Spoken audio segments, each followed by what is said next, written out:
Hər vaxtınız xeyir olsun dəyərli izləyicilər. Sizinlə Mətanət Əliyevadır. Studiyamızda Bakı vaxtıdır. Bir neçə gün bundan öncə Baş nazir Əli Əsədovun iştirakı ilə Azərbaycan hökumətinin qəzalı evlərlə bağlı bir toplantısı gerçəkləşdi və həmin toplantıdan sonra yayılan rəsmi informasiyada bildirilirdi ki, Bakı şəhərində qəzalı evlərlə bağlı vəziyyət müzakirə olunub və hökumət müxtəlif istiqamətdə aidiyyəti strukturlara bu məsələlərin reallaşdırılması ilə bağlı xüsusi tapşırıqlar verilib və müəyyən qərarlar qəbul olunubdur.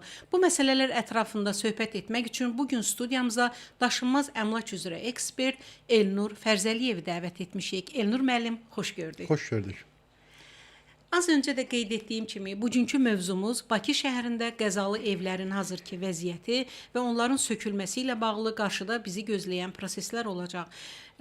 Baş nazir Əli Əsədovun iştirakı ilə hökumətin sonuncu toplantısı oldu və həmin toplantıda az əvvəl qeyd etdiyim kimi Bakı şəhərində olan qəzalı evlərlə bağlı vəziyyət müzakirə olunub və bildirildi ki, bu məsələlərin yaxın zamanda reallaşdırılması üçün hökumət xüsusi tapşırıqlar verib aidiyyəti strukturlara və müəyyən qərarlar qəbul olunub. Elnur müəllim, ondan başlayaq ki, Bakı şəhərində qəzalı evlərlə bağlı hazırki situasiya, mənzərə necədir və sizcə ilk olaraq hökumət hansı ərazilərdə olan evlərin söküntüsünə start verəcək? Buyurun.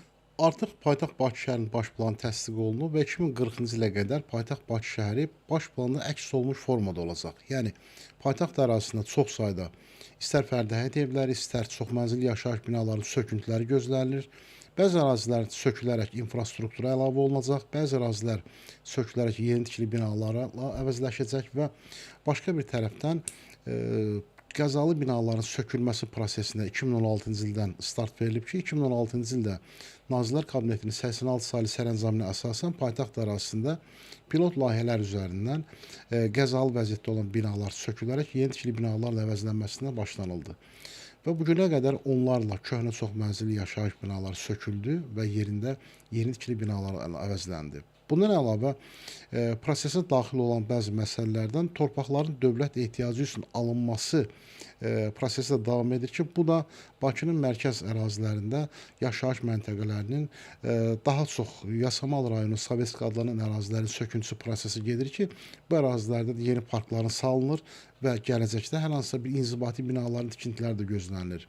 Hal-hazırda paytaxt Bakı şəhərində belə demək doğru olarsa dövlətin ehtiyat torpaq fondu tükəndiyinə görə dövlət artıq ehtiyat torpaq fondunu yenilənməsi üçün bu cür əraziləri alaraq parklar kimi istifadə verir. Əgər gələcəkdə hər hansısa bir inzibati binaların tikilməsi üçün torpaq ehtiyacı olunarsa, həmin torpaqlardan istifadə oluna bilər. Sovetski adlanan ərazinin uzun müddətki söküntüsü davam edir və artıq gələn aydan etibarən yenidən söküntülərə start veriləcək. Təbii ki, söküntülərin yubanmasına bir çox səbəblər var ki, səbəblərdən bəziləri vətəndaşların söküntüyə mane olmaları, bəzilərində vətəndaşların daha çox sökülməsini istəmələridir və qiymətlərlə bağlı da müəyyən problemlər yaşanırdı. Paytaxt ərazisində sökülməli olan çox ərazilər var. Xüsusən də bugün ümumən paytaxt ərazisində mövcud olan bütün köhnə çoxmənzilli yaşayış binaları üzrə monitorinqlər aparılarsa, təbii ki, qəzalı binaların sayı rəsmi statistik rəqəmlərdən daha çox olar. Çünki rəsmi statistik qəzalar binaların müəyyənləşməsi vətəndaş müraciət əsasında formalaşır. Əgər vətəndaşlar öz binaların qəzalı olduğu haqqında aidiyyəti qurumlara, yəni ilk olaraq rayon icra hakimiyyətinə, daha sonra Fövqəladə Hallar Nazirliyinin müvafiq qurumuna müraciət edərək həmin binada yoxlama işləri aparılır. Əgər bina qəzalıdırsa, həmin binalara qəzalı olması ilə bağlı rəy verilir. Təbii ki, bu rəylər müraciət əsasında formalaşdığına görə, əgər bütün çoxmənzilli binalarda, köhnə tikili binalarda təbii ki, monitorinqlər aparılarsa, qəzalı binaların sayı düşünürəm ki, yüzlərlə ola bilər. Bu da təbii ki, biz baxsaq dünyanın əksər ölkələrində yaşı 100 illəri ötən çoxmənzilli yaşayış binaları var ki, bugünə qədər də həmin binalar yaşayış məntəqələri kimi istifadə olunur. Bunun üçün həmin binalara mütəmadi olaraq bərkidilmə, baxımlılıq işləri görmək lazımdır. Yəni binalar iri təzə olsa da, bəzi ərazilər var ki, baxımsızlıq vəziyyətindən və yaxud da o binalara olunan əlavə müdaxilələr, əlavə artırmalar, zirzəmilərin qazılması, dağılması da həmin binaları qəzalı vəziyyətə gətirib çıxarır. O baxımdan əvvəlki illərdə köhnə çoxmənzilli yaşayış binalarına və fərdi həyət evlərinə paytaxt Bakı şəhərində nəzarət mənzil istismar idarələri, yəni JEK-lər tərəfindən aparılırsa, daha sonra həmin qurumdan bu səlahiyyət alındı və həmin binalar demək olar ki, böyük bir hissəsi baxımsız vəziyyətdə qaldı. Bu səbəbdən həmin binaların köhnəlmə prosesi sürətləndi. O baxımdan artıq 2040-cı ilə qədər paytaxt ərazisində düşünürəm ki, çox sayda binalar söküləcək, bəzi binalar artıq parklarla əvəzlənəcək, bəzi binalar isə yeni çoxmənzilli yaşayış binalarla əvəzlənəcək. Bunun üçün təbii ki, torpaqların dövlət ehtiyacı üçün alınması prosesi dövlət tərəfindən aparılsa da, lakin köhnə binaları sökülüb yeniçili binalarla əvəzlənmə prosesi özəl sektor tərəfindən aparılır, özəl tikinti şirkətləri. Elnur müəllim, Sovetsk adlanan ərazini qeyd etdiniz və gələn tarix olaraq da növbəti ayı aprel ayını göstərdiniz ki, hökumət tərəfindən atılacaq addımlarda ilk olaraq aprel ayından başlayaraq Sovetskdə yenidən evlərin sökülməsi prosesinə start veriləcək. Bu o anlama gəlir ki, həmin ərazidə söküntü işləri hökumət tərəfindən Bəli. və evlər hökumət tərəfindən vətəndaşlardan alınacaq. Ondan başlayaq ki, bu evlərin qiymətləndirilməsi necə aparılacaq Elnur müəllim? Təbii ki, qiymətləndirmə ilə bağlı məqamlar bu formadadır. Hər hansısa bir əmlak dövlət ehtiyacı üçün alınırsa, həmin əmlakın bazar dəyəri müəyyən olunur. Bu təbii ki, qiymətləndirmə şirkətləri tərəfindən. Əmlakın bazar dəyəri müəyyən olduqdan sonra vətəndaşa həmin məbləğ ödənilir və dövlət ehtiyacı üçün alındığı zaman vətəndaşa ümumi məbləğin 20% qədər də kompensasiya olaraq pul vahidi verilir ki, vətəndaşın köz xərcləri və digər xərclər həmin pulla qarşılansın. Lakin biz baxsaq, bugün həmin ərazilərdəki evlərin böyük bir hissəsi kiçik kvadraturalı mənzillərdir. Yəni 12, 15, 20 kvadratlıq mənzillər daha çoxdur ki, bu mənzillərin sökülməsi zamanında vətəndaşlara ödənilən məbləğin həcmi nə qədər çox olsa da, lakin vətəndaşlar həmin verilən pula əksər hallarda mərkəz ərazilərdə mənzil ala bilmirlər.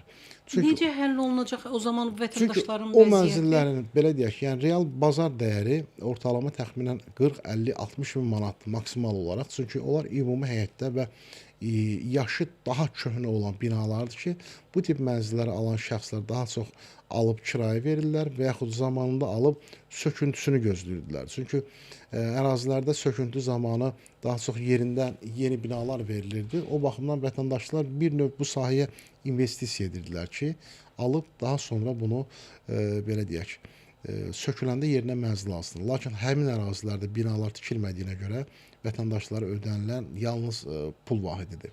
O baxımdan vətəndaşlar bəzən qiymətləndirmələrlə bağlı müəyyən şikayətlər edirlər ki, bu halda da istənilən halda vətəndaş əgər ona ödənilən kompensasiyalı razılaşmırsa, vətəndaş məhkəməyə müraciət edə bilər. Məhkəmə də bu halda yenidən həmin əmlakın qiymətləndirilməsi ilə bağlı qərar çıxardır, həmin əmlak qiymətləndirilir. Əgər vətəndaşa ödənilən kompensasiya qoyulan qiymət bazar dəyərindən aşağıdırsa, vətəndaşa daha çox məbləğ ödənilir. Yox, vətəndaşa verilən pul bazar dəyərinə uyğundursa, o zaman vətəndaşın şikayəti təmin olunmur. Elnur müəllim, hökumət tərəfindən bu mülklərin vətəndaşdan alınması prosesində orada qiymətlər bir kvadrata görə neçə manatdan hesablanır? Qiymətlər müxtəlifdir, belə deyək. Məsələn, Sovetskidən danışırıq biz, düzdür? Ortalama deyək ki, tutaq ki, 2200 manatdan 3000 manata, hətta daha baha qiymət pul ödənilir. Bu nə ilə ölçülür?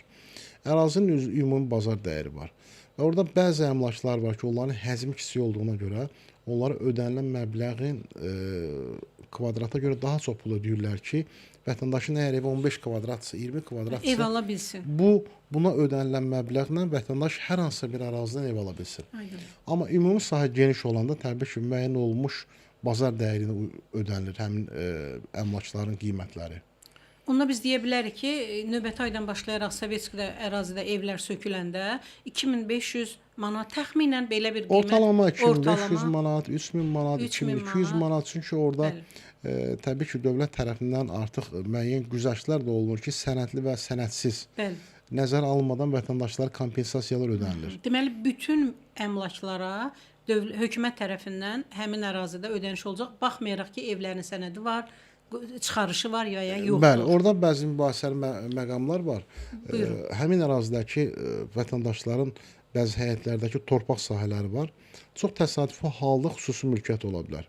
Həmin torpaqların böyük əksəriyyəti dövlət torpağı gəlir. Yəni təyinat dövlət torpağıdır. Yəni vətəndaşlar sonradan ərazisini qatıblar öz həyətinə, lap sadə dildə ifadə etsək. Bəzi bağlı həyətlər var ki, zaten əvvəldən həyət olub, amma o həyət ümumi həyət olduğuna görə şəxsi mülkiyyətə çevrilə bilmir. Dövlət torpağıdır. Aydın. Bununla bağlı da məsəl üçün müəyyən mübahisələr olur, amma torpağın təyinatı müəyyənləşəndə bəlli olur ki, vətəndaş bu torpaq üzərində, yəni iddia qaldırma hüququ yoxdur. Çünki torpağın sahibliyi dövlətdədir.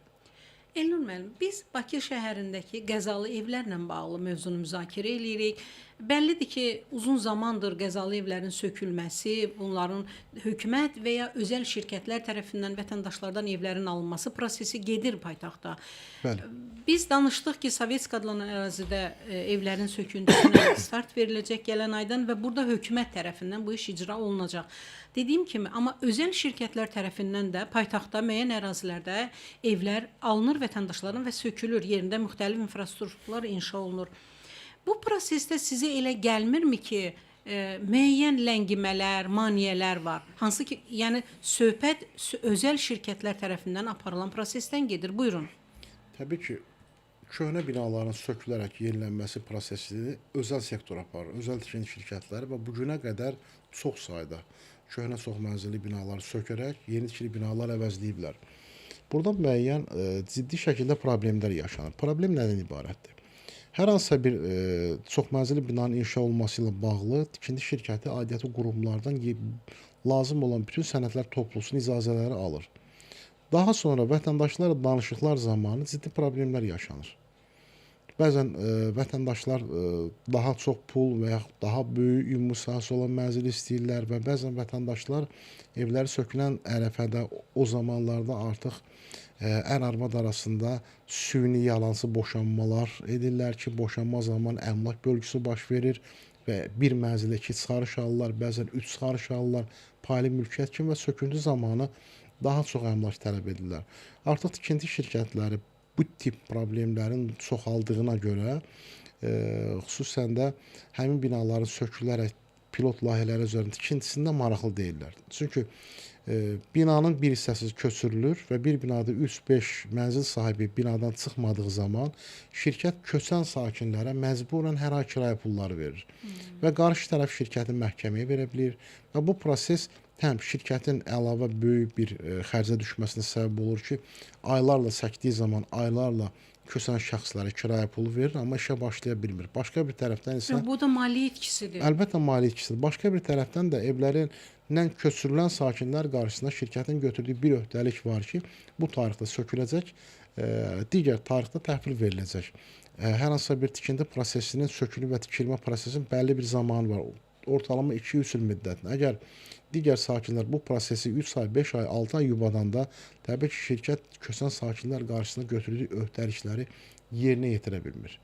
O baxımdan düşünürəm ki, binalar sökülüb tikilən zaman vətəndaşlarla danışıqlara, razılaşmalara, tikinti şirkətləri deyil, o tikintiyə icazə verən rəsmi dövlət qurumları gəlməlidir. Onlar tərəfindən danışıqlar aparmalıdır. Çünki bəzən vətəndaşlar tikinti şirkətlərinə inanmırlar ki, sökərsiz qalar yarımsız. Əgər vətəndaşla danışığa hər hansısa bir şirkət rəhbəri deyil, aidiyyatı dövlət qurumları, səlahiyyətli şəxslər gəlib vətəndaşlara zəmanət versələr ki, biz qurumlara zəmanət veririk, bu ev sökülüb tikiləcək və bu ev qəzalıdırsa mütləq şəkildə köçməlisiniz.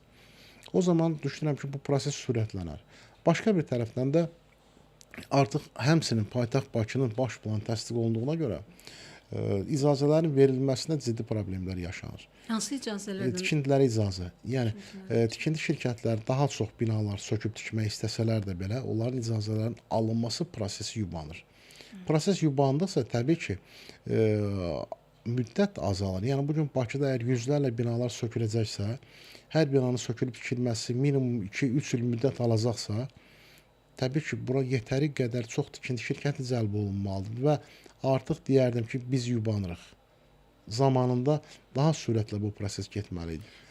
Elnur müəllim, vətəndaşa təkliflə hökumət və ya özəl şirkət gələndə evi sökmək üçün, almaq üçün, orada 2 təklif olur, yoxsa bir neçə? Məsələn, bir evin dəyərinə görə vətəndaşa pul ödənilir, razılaşma, 2 tərəf arasında razılaşılır bir kvadraturaya görə. Bəli. Və ya vətəndaşa ev təklif olunur başqa ərazidən.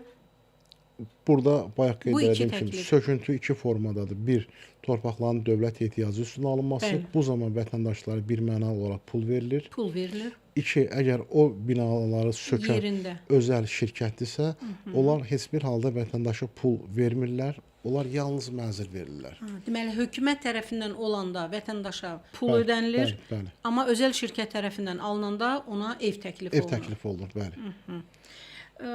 Biz maneələrdən danışdıq, özəl şirkətlərin bu prosesdə aktiv olmaması ilə bağlı. Və bu səbəblərin kökündə bəzi detalları qeyd elədiniz. Sizcə daha hansı məsələlər var ki, bu prosesdə bu qədər ləngimə var? Təbii ki, mən düşünürəm ki, bu prosesin sürətlənməsi üçün aidiyyatı dövlət qurumları özləri səy göstərməlidirlər. Tikinti şirkətlərinin icazələrin alınmasını sürətləndirməlidirlər. Hər hansısa bir çatışmazlıq varsa dəstək olmalıdırlar. Çünki bir növ bu prosesdə özəl tikinti şirkətləri dövlətin görəcəyi işləri görürlər. Çünki xarici dövlətlərin bəzilərində bu işi dövlət aparır. Amma burada özəl tikinti şirkətləri bütün riskləri öz üzərlərinə alırlar. Təbii ki, bunu könüllülük prinsipi əsasında eləmirlər. Yəni pul qazanmaq üçün eləyirlər. Amma biz baxsaq, əvvəlki illərdə tikinti şirkətləri torpağı alıb tikib daha çox qazanırdı. Bu gün bir 4 bloklu 5 mərtəbəli binada 60 mənzil var.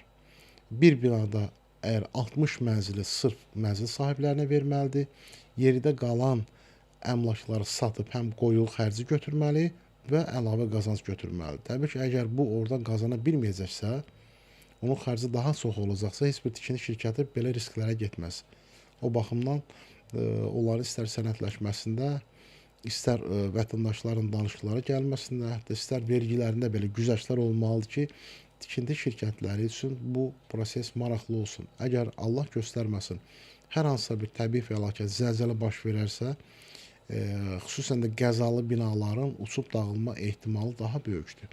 Yəni, gələcəkdə baş verə biləcək fəlakətin qarşısı bugün alınmalıdır. Alınma metodu da ya həmin binalar sökülüb tikilməlidir və yaxud həmin binalar əgər sökülüb tikilməyəcəksə, əsaslı formada təmir olunmalıdır. Möhkəmləndirmə işləri, bərkidilmə Möhkəmləndirmə, işləri. bərkidilmə işləri aparılmalıdır, əsaslı formada təmir olunmalıdır ki, o binaların yaşayış müddəti daha da uzana bilsin. Təbii ki, bərkidilmə, möhkəmləndirmə işləri aparılmır, tikintilərə də bəzən icazələr verilmir. Orada yaşayan sakinlər də təhlükə altında yaşayırlar. Gələcəkdə əgər hansısa bir təbii proses, təbii fəlakət baş versə, artıq dağıntı və itkilərin sayı düşünürəm ki, yetəri qədər çox olar. Elnur müəllim, Bakı şəhərində nə qədər riskli, yəni qəzalı binalar var? Qəzalı binalarla bağlı dəqiq rəsmi məlumat yoxdur. Çünki bayaq qeyd elədim. Əgər ümumi paytaxt üzrə monitorinq aparılmalıdır. Monitorinq aparıldıqdan sonra onların sayı bəlli olar. Təbii ki, bununla bağlı bir neçə dəfə müəyyən tapşırıqlar oldu, amma proses yubandı.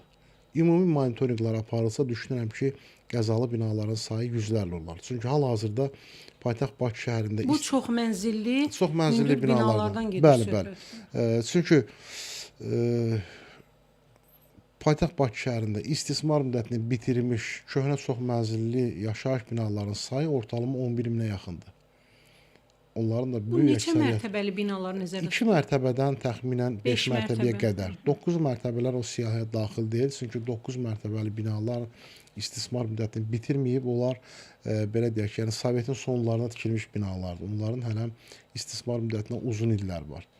O baxımdan bəzi ərazilərdə binalar artıq istismar müddətini bitirib, bəzi ərazilərdəki torpaqlarda baş verən təbii proseslər, ərazidəki sürüşmələr səbəbindən həmin qəzalı vəziyyətə gətirib çıxarır və bəzi ərazilərdə binaların zirzəmilərinin baxımsız vəziyyətdə qalması belə, çirkab sularla dolması belə o binaları artıq qəzalı vəziyyətə gətirib çıxarır. Siz az əvvəl statistika qeyd elədiniz. Ümumiyyətlə Bakı şəhərində qəzalı vəziyyətə düşmüş binalarla bağlı sonuncu dəfə nə zaman monitorinq aparılıb? Ortalama təxminən 150 civarında mənzil olduğu bildirilir Bakı şəhərində. Bina. Qəzalı binalar, qəzalı. Hansı ki, bu qəzalı binalarla bağlı artıq müraciətlər oldu və qəzalı kimi qeydə alınıb. 150. Bu ötən illərin statistikasıdır.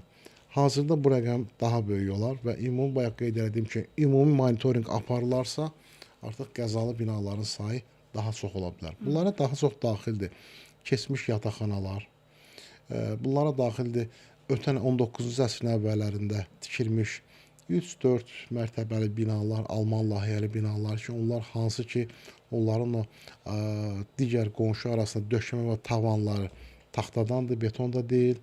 Onların pilləkən qəfəsləri belə əksər hallarda taxtadan olur. Divarlar qalın olsa da artıq o tikintidə istifadə olunan bütün tikinti materialları öz ömrünü başa vurub. Başqa bir tərəfdən isə müşahidə olunur ki, binalarda, mənzillərdə yanğınlar baş verir. Yanğınlara səbəb həm də qısa qapanmalar olur. Binalar köhnəldikcə o binalarda istifadə olunan istər elektrik naqilləri, istər su boruları, şaxtalarda öz istismar müddətini bitirir və hər hansısa bir kiçik müdaxilə nəticəsində sıradan çıxa bilir. Elnur müəllim, siz Sovetski adlanan ərazidən danışdınız. Digər ərazilərlə bağlı da müəyyən informasiyalara rast gəlirik. Məsələn, Alatava deyilən bir ərazi var. Orada da evlərin yaxın dönəmdə söküləcəyi ilə bağlı məlumatlar yayılır. Bu məlumatlar ümumiyyətlə Alatava və digər hansı ərazilərlə bağlı sizdə məlumat var ki, yaxın illərdə, yaxın dönəmdə sökülmə ehtimalı var o ərazilərdəki evlərin? Həmin ərazilərin, Alatava adlanan ərazilərin, daha doğrusu Salamzadə küçəsində sağ və sol hissəsində yerləşən evlərlə bağlı bir neçə dəfə aidiyyəti qurumlar tərəfindən ölçülər aparılıb, evlərin ölçüləri götürülüb, vətəndaşlara məlumat verilib ki, yaxın zamanlarda söküntülər başlayacaq, amma hələ ki, hal-hazırki vəziyyətdə söküntü ilə bağlı bir qərar verilməyib. Həmin ərazilərin sökülməsi düşünürəm ki, özəl tikinti şirkətləri tərəfindən aparılacaq. Yəni o dediniz ki, vətəndaşların ölçülər götürülür, vətəndaşlar bu hökumət strukturları tərəfindən Bəli, hökumət strukturları tərəfindən və vətəndaşlar da bəzən ölçülərlə bağlı da öz narazılıqlarını bildirirlər. Nədir bu narazılıqlar? Və sizin verilişinizdən, icazənizlə istifadə edib vətəndaşlara bildirmək istəyərdim ki, əgər ölçülərlə bağlı vətəndaşların narazılıqları olarsa, vətəndaşlar müraciət edə bilərlər. Memarlıq şirkətlərinə, lisenziyası olan memarlıq şirkətləri vətəndaşların evlərinin ölçülərini götürə bilər. Təbii ki, orada bütün cavabdehlik həmin memarlıq şirkətləri daşıyır. Vətəndaşın əlində rəsmi ölçü olduqdan sonra digər istər özəl şirkət, istər dövlət qurumları ölçüləri aparsa da vətəndaşın əlində olan sənəd kifayət edir ki, vətəndaş öz ölçüsünün haqqını tələb etsin. İstər maliyyə cəhətdən, istərsə də onun əvəzinə verilən mənzil cəhətdən. Yəni, hökumət strukturları gəlib Alatava ərazisindəki evlərdə ölçü aparanda vətəndaşın iştirakı ilə olur bu. Təbii ki, vətəndaşın Amma iştirakı ilə olur. burada narazılıq necə yarana bilir? Narazılıq haradan yaranır, mən sizə deyim. Bayaq qeyd elədik, şəhərin bir çox əraziləri var ki, həmin ərazilərdə evlərin çıxarışı olsa da, amma torpaq dövlət torpağıdır. Vətəndaşın torpağı özəl olduğu zaman vətəndaşın torpağına da kompensasiya ödənilir, tikintisinə də. Bəzən vətəndaşlar öz evlərinin ölçüsünü çöldən çöl ölçürlər, amma sökən şirkətlər istən içi ölçürlər. Təbii ki, ölçü vahidləri var, qaydalar var. Əgər bir bina, istər fərdi həyət evi olsun, bu çox mənzilli gedirsə, ümumi həyətsə, bunun torpağı dövlətindirsə, o zaman onların ölçüləri istən-istə aparılır. Çünki onun yerləşdiyi ərazi, o torpaq sahəsi dövlətə məxsusdur. Amma bəzi hallarda vətəndaşlara qarşı da haqsızlıq olur. Bəzən olur ki, vətəndaşlar da daha çox sahə götürmək istəyirlər. Təbii ki, burada vətəndaş qınamalı deyil. Çünki hər kəs istəyir ki, illərlə yaşadığı ev sökülürsə, ondan hansısa bir formada faydalansın. Özünə mənzil ala bilsin. Vətəndaş olar ki, insandır, az təminatlı insandır, bunun evinin həcmi kiçikdir. Buna ödənilən kompensasiya buna ev almağa bəs etmir.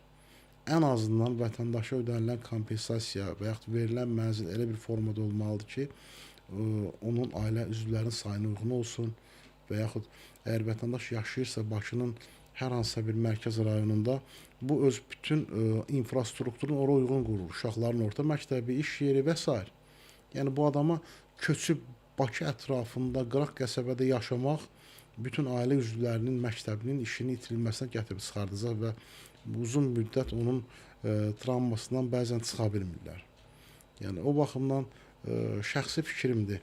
Əgər bir ərazilər sökülür, dövlət ehtiyacı üstünə alınırsa, vətəndaşlara pul vahidi verilir.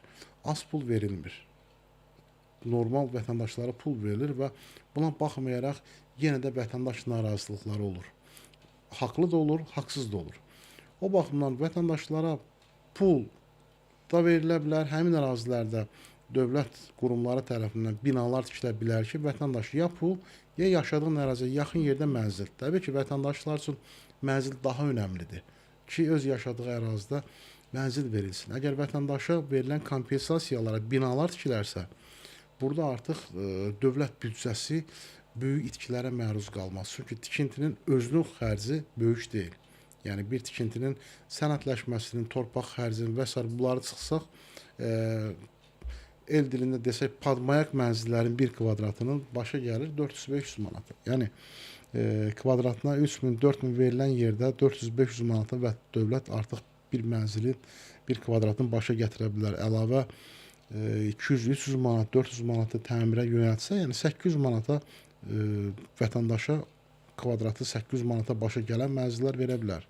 Yəni buna nümunə olaraq biz deyək ki, Mənzil İnşaatı Dövlət Agentliyinin satdığı mənzillər ki var, Bakının Yasamal rayonunda. Yəni qiymətlər ortalama 900 manat civarındadır. Hansı ki, həmin ərazidə tam ona yaxın bir çox şirkətlər tikir, kvadratını satır 2500-2800 manata. Bu torpaq dövlət tərəfindən olduğuna görə, bir çox vergilərdən azad olduğuna görə sadəcə maye dərinə verilir və maye dəri yetəri qədər aşağıdır və gələcəkdə bu praktika tətbiq olunarsa, vətəndaş da razı qalar. Əlavə olaraq dövlət büdcəsindən də böyük pulların itkisinin qarşısı alınır. Bəli, qənaət olunur.